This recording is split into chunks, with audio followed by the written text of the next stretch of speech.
The kid's in the dumps, Harry. He needs to talk. I'm aware of that. I have eyes in my head, don't I? If Tom doesn't approve of my hotel existence, then maybe he should tell us something about his. Every man has one, you know. And just as no two men are alike, each man's hotel existence is different from all the others. I'm sorry, I don't mean to be a bore. This was supposed to be a fun night and I'm spoiling it for both of you. Forget about it. Just answer Harry's questions. I want to live in a new way, that's all. If I can't change the world, then at least I can try to change myself. But I don't want to do it alone. I'm alone too much as it is. And whether it's my fault or not, Nathan is right. I'm in the dumps. Ever since we talked about Aurora the other day, I haven't stopped thinking about her. I miss her. I miss my mother. I miss everyone I've lost. I get so sad sometimes I can't believe I don't just drop dead from the weight that's crushing down on me. What's my hotel existence, Harry? I don't know.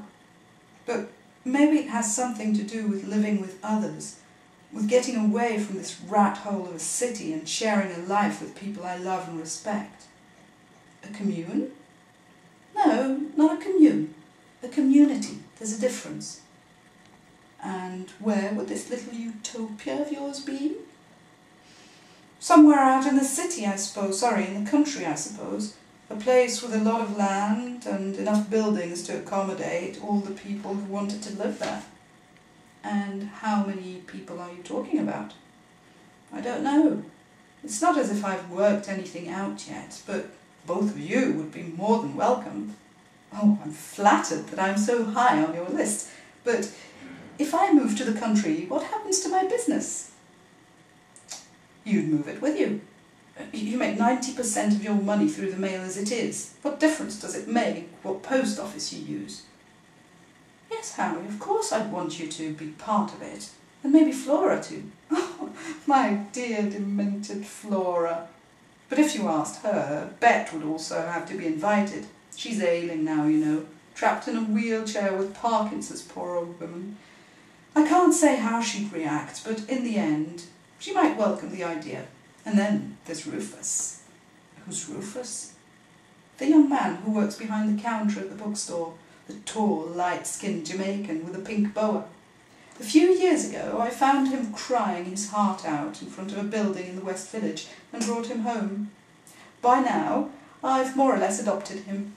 The bookstore job helps pay his rent, but he's also one of the best drag queens in the city. He works on the weekends under the name of Tina Hot. A fabulous performer, Nathan. You should catch his act sometime. Why would he want to leave the city? Because he loves me, for one thing, and because he's HIV positive and scared out of his wits. A change of scenery might do him some good. Fine. But where are we going to come up with the money to buy a country estate? I could chip something in, but it wouldn't be nearly enough. If Bet wants to join us, maybe she'd be willing to open the coffers and help. Out of the question. A man has his pride, sir, and I'd rather croak 10 times over before I ask that woman for another penny.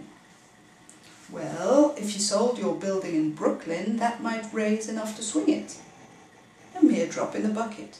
If I'm going to spend my waning years in the boondocks, I want to do it in grand style. No bumpkin stuff for me, Tom. I turn myself into a country squire, or the deal is off. A little here, then a little there.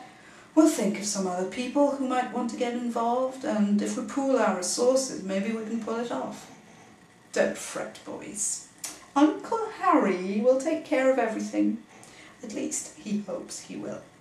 If all goes according to plan, we can expect a large infusion of cash in the near future. Enough to tip the balance and make our dream come true. That's what we're talking about, isn't it? A dream, a wild dream of removing ourselves from the cares and sorrows of this miserable world and creating a world of our own. Long shot, yes, but who's to say it can't happen?